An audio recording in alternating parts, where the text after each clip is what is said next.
Al Pacino's 56-year movie career represents one of Hollywood's most remarkable yet turbulent experiences.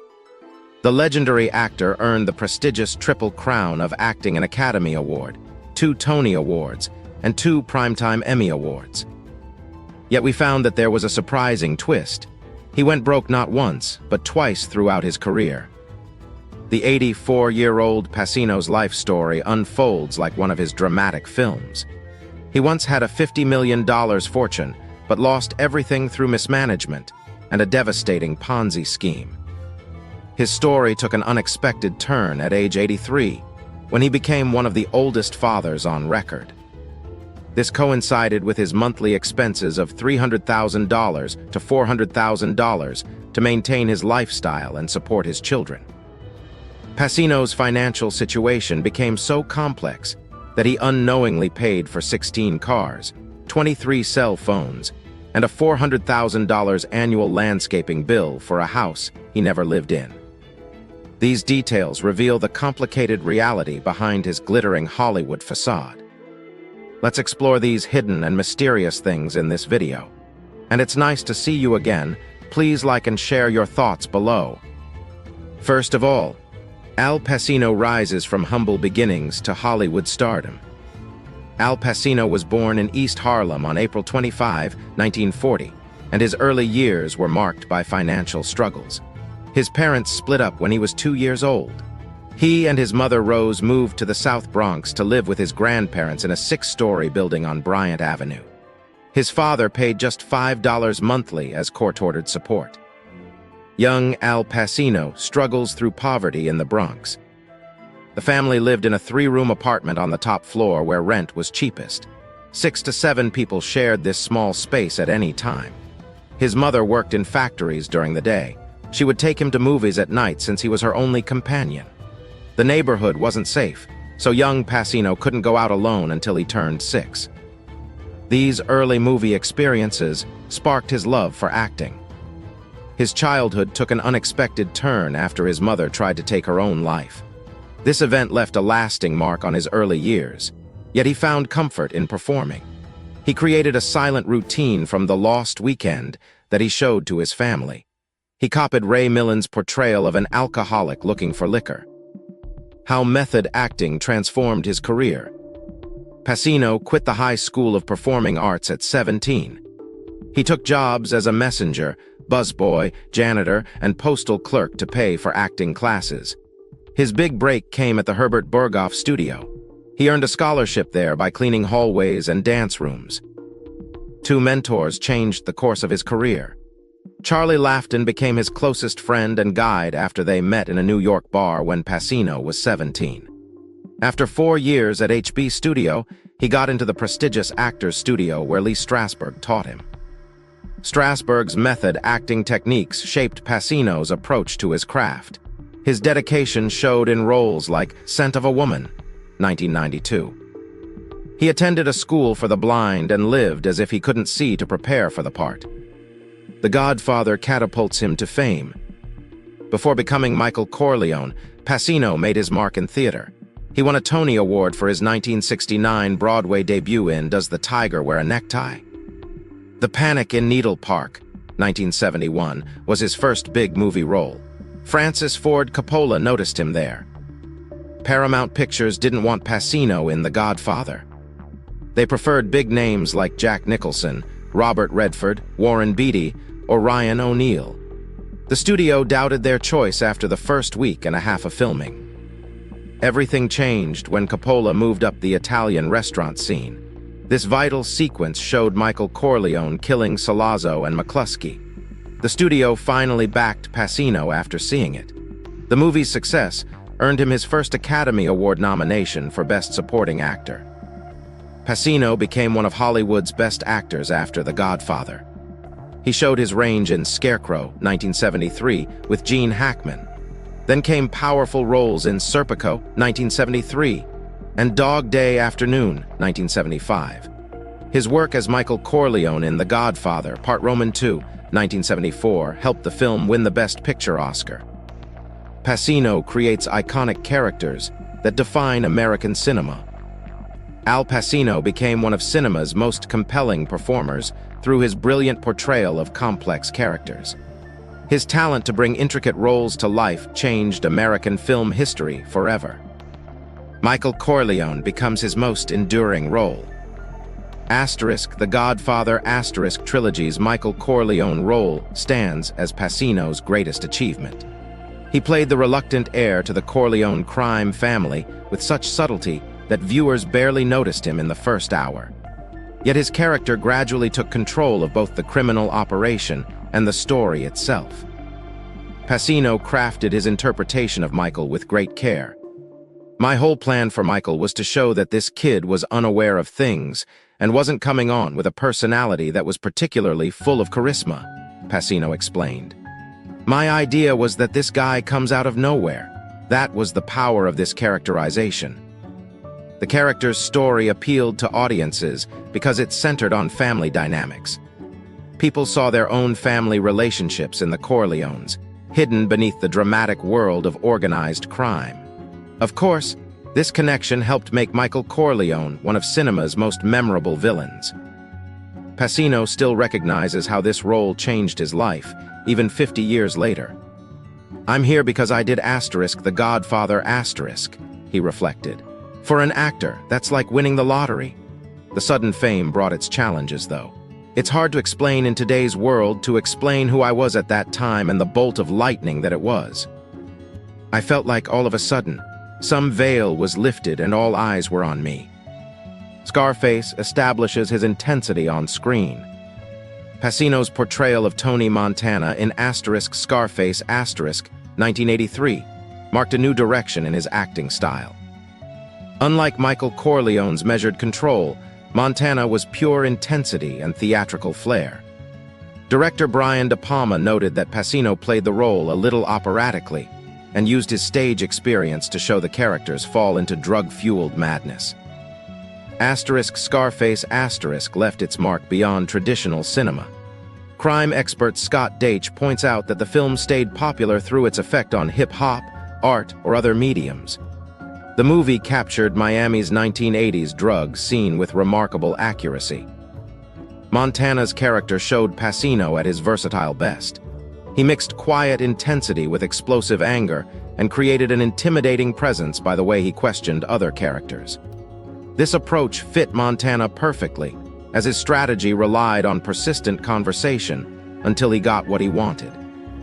Critics first attacked the film's violence, profanity, and drug scenes, but influential voices like critic Roger Ebert and director Martin Scorsese saw its brilliance right away. The Golden Globes recognized Pacino's powerful work with a Best Actor nomination. Scarface marked a turning point in Pacino's career as he moved from the 1970s into the 1980s and embraced more dramatic roles.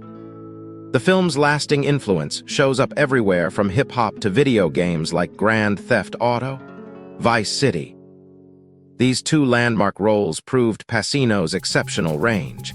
Michael Corleone showed his mastery of subtle power and calculated change.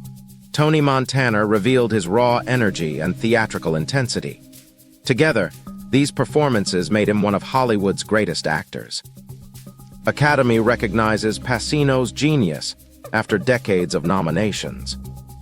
Al Pacino's exceptional career spans 5 decades, and his relationship with the Academy Awards shows both his artistic brilliance and sustained recognition. His path to winning an Oscar is clear evidence of what it takes to succeed at Hollywood's highest levels. 8 Oscar nominations lead to frustration. The Academy's top prize didn't come easily for Pacino. His first nomination came from his role as Michael Corleone in The Godfather as Best Supporting Actor. He then got consecutive Best Actor nominations for Serpico, The Godfather Part Roman II, and Dog Day Afternoon. Critics loved his performances, but the Golden Statuette stayed out of reach. He earned another Best Actor nomination for And Justice for All. Later, his roles in Dick Tracy and Glengarry Glen Ross brought Best Supporting Actor nominations. Without doubt, several of these losses surprised industry watchers. His loss to Art Carney in Harry and Tonto for The Godfather Part Roman II created quite a stir. The Academy didn't even recognize his powerful portrayal of Tony Montana in Scarface. Scent of a Woman finally brings gold. Everything changed in 1993 with Scent of a Woman. Pacino played Lieutenant Colonel Frank Slade, a blind, retired Army officer, and the Academy finally agreed he deserved the win. The film earned 4 Oscar nominations, including Best Picture, Best Director, and Best Adapted Screenplay. This victory meant more than just personal success. After 8 nominations without a win, Pacino's achievement highlighted his lasting influence on cinema. This Oscar remains his only Academy Award to date. Many critics saw this win as recognition for his entire career rather than just this role. The performance split opinions. Some loved its boldness, while others thought it too theatrical. Most people agreed that Pacino deserved the award after so many near misses. The year 1993 could have been even bigger for Pacino. He also got a Best Supporting Actor nomination for Glengarry Glen Ross, making him a double nominee that year. This rare feat proved his range as an actor. This victory shaped the rest of his career significantly. Pacino reflected on the Oscar recognition in a recent interview. He believes a nomination marks a huge milestone in one's life, and missing out can feel offensive and hurtful. His Academy journey didn't end there. He earned his 9th nomination at age 79 for his supporting role as Jimmy Hoffa in The Irishman.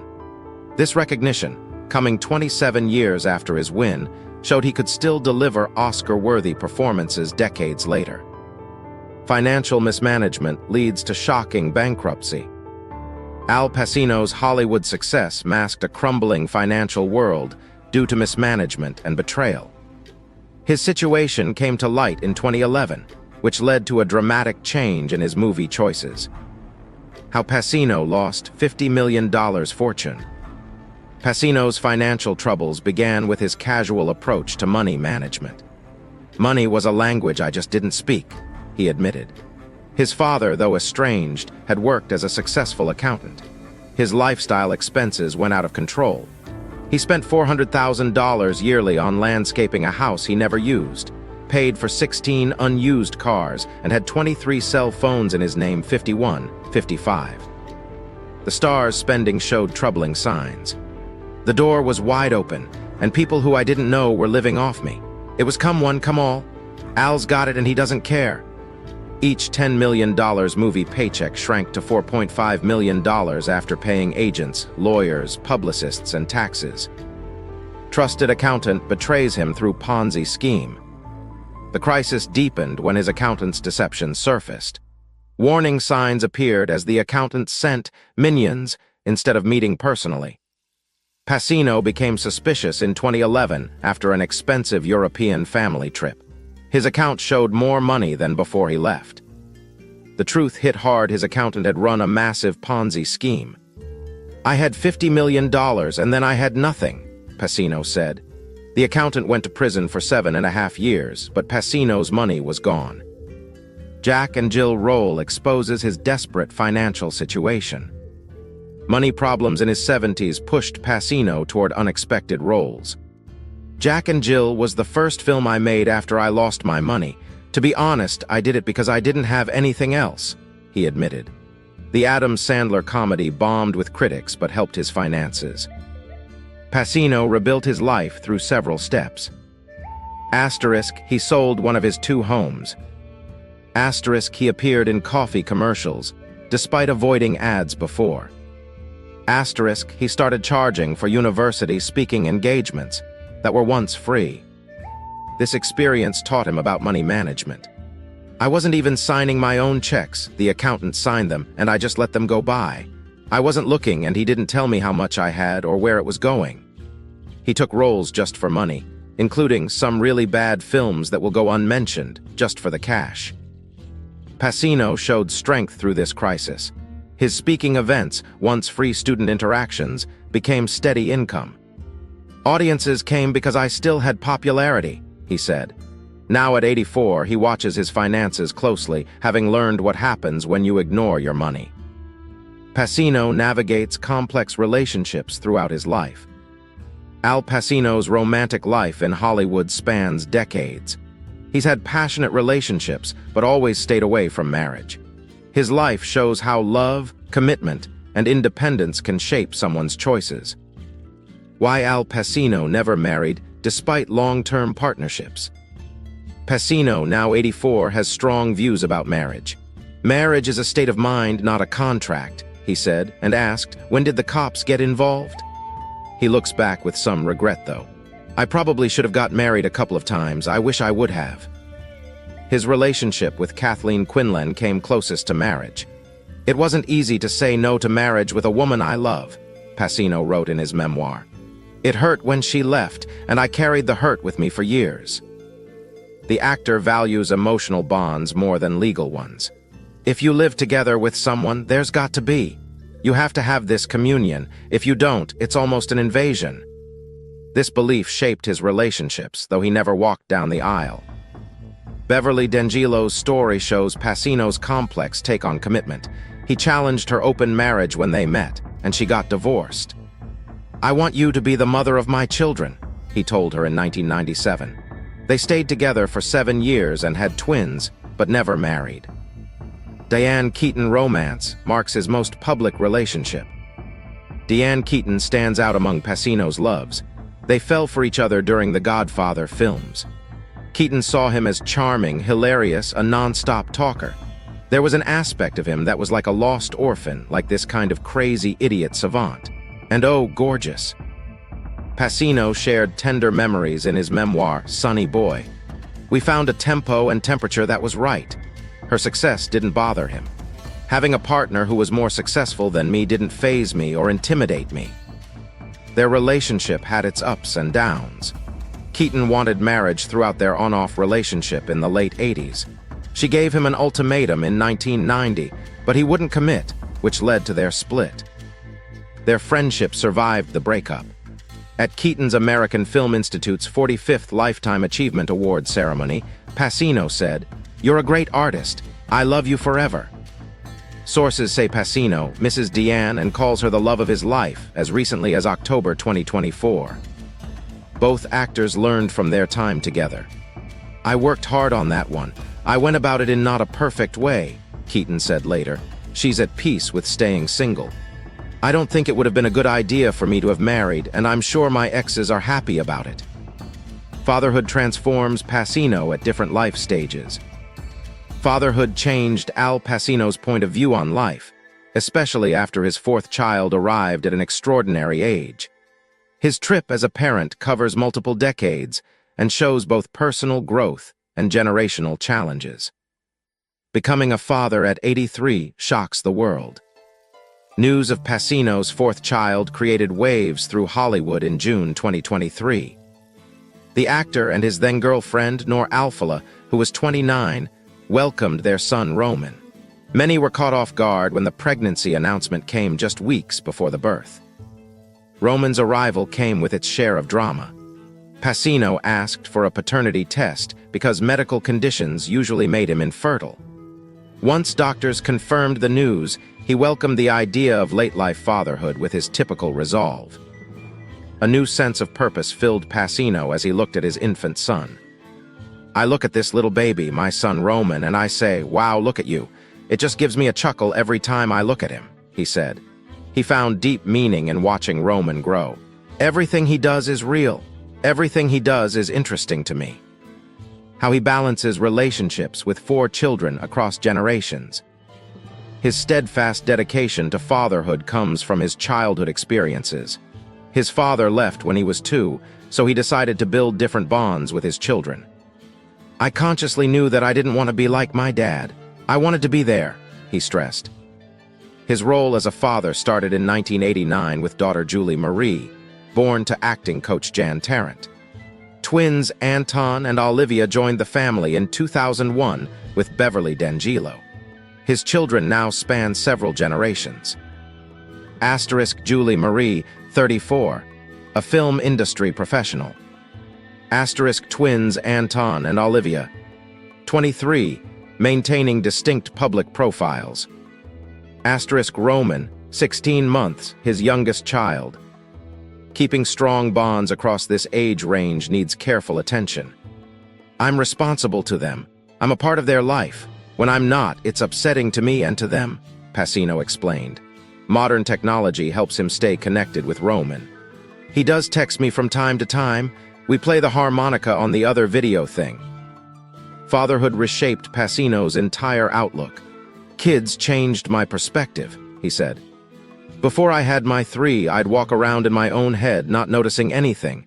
Acting used to be everything. Now, because of them, it's just a small part. Pacino's decisions at 84 reflect his commitment to Roman's future. I want to be around for this child, and I hope I am, he shared.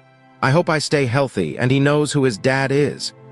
This dedication shows in his choice to write a memoir, which Roman's arrival helped inspire. Late-life fatherhood brings special joys to Pacino. He delights in Roman's early attempts to talk. Now this little baby is talking, really going at it. He's saying to me, "Dad, there's a place I've been and it's great." Roman's presence motivates him to stick around a little longer if it's possible. Health challenges test Pacino's resilience in his 80s. Al Pacino's legendary resilience shines through recent health challenges as he shows remarkable strength in his 80s. The actor's steadfast dedication to his career, even after serious medical setbacks, reveals his enduring spirit. COVID-19 nearly claims his life. A severe battle with COVID-19 brought Pacino close to death in 2020. His condition worsened when doctors found that there was no pulse after he experienced fever and dehydration. Medical professionals rushed to his home faster than expected. Emergency services arrived to find a critical situation. I was sitting there in my house, and I was gone like that, Pacino remembered. The response team included 6 paramedics and 2 doctors who looked like they were from outer space in their protective gear. Pacino heard the medical team's voices as he regained consciousness. He's back. He's here. This close encounter with death led him to reflect deeply. I didn't see the white light or anything, he said. There's nothing there. As Hamlet says, to be or not to be, the undiscovered country from whose bourne no traveler returns. How he maintains energy for demanding roles. The actor made major lifestyle changes after recovery to keep his acting stamina strong.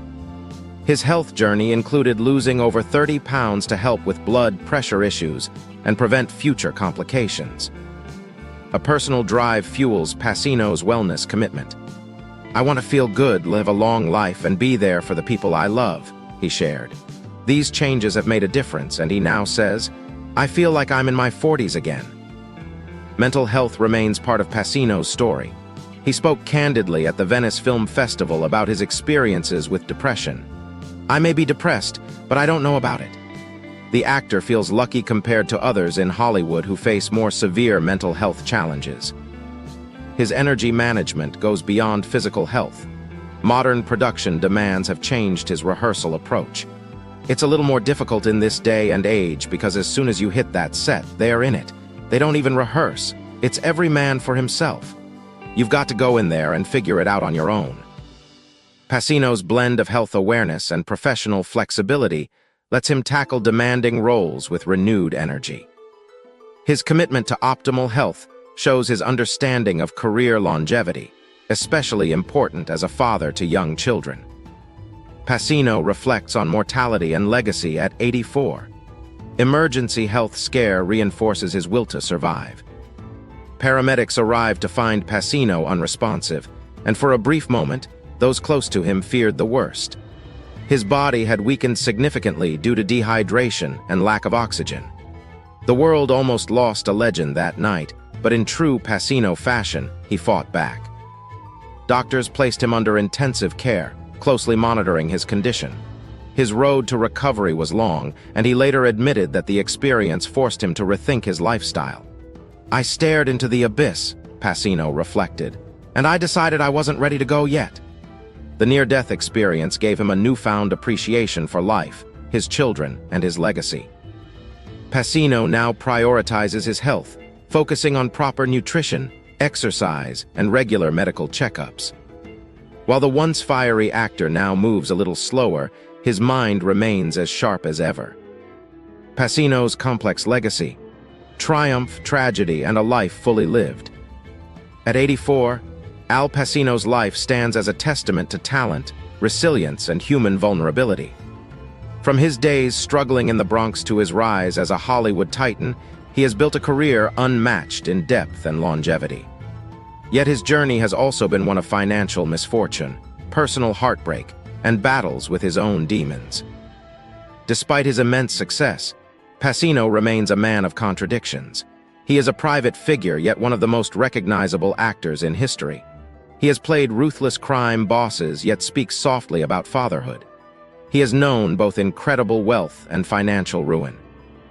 And now, in his twilight years, he continues to navigate an ever-changing world with the same determination that defined his early career. Pacino's impact on cinema is undeniable. From The Godfather to Scarface, from Serpico to Heat, his performances have shaped generations of actors and audiences alike. His career has been a study of extremes, highs that few could dream of, and lows that would break lesser men. The question remains, how will history remember Al Pacino, as the tragic artist who lost his fortune twice, as the actor who finally won his Oscar after decades of being overlooked, or as the cinematic icon whose performances will outlive us all? One thing is certain, Pacino himself isn't concerned with legacy. "I never did this for fame or awards," he once said. "I did it because I had to. Acting saved my life." And perhaps that is his true legacy, not the films, not the accolades, but the unbreakable spirit of a man who gave everything for his craft. In the end, Al Pacino remains what he has always been, a force of nature, a storyteller, and a survivor. And as long as his films continue to play, he will never truly fade away.